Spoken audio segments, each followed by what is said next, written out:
You famously said when you were younger there were 5 problems that you thought were most important for you to work on.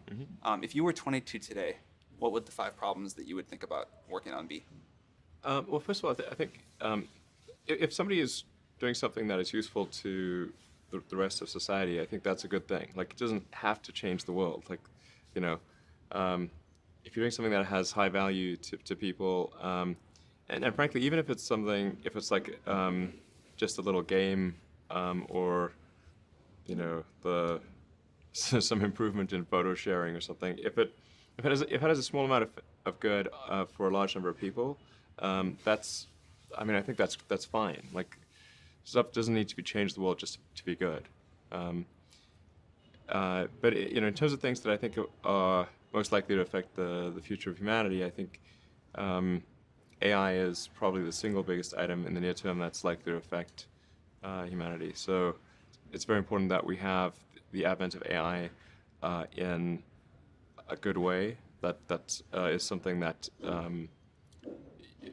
if you could look into the crystal ball and see the future, you would like that outcome, because it is something that could go wrong, as we've talked about many times, and so we really need to make sure it goes right.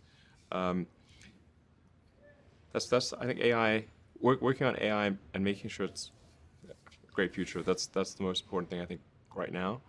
The most pressing item. Then obviously anything to do with genetics.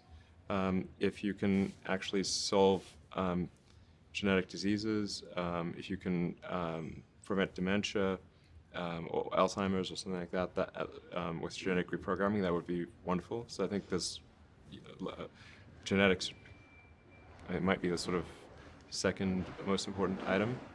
I think having a high bandwidth interface to the brain, like we're currently bandwidth limited. We have a digital tertiary self in the form of our email capabilities, like computers, phones, applications.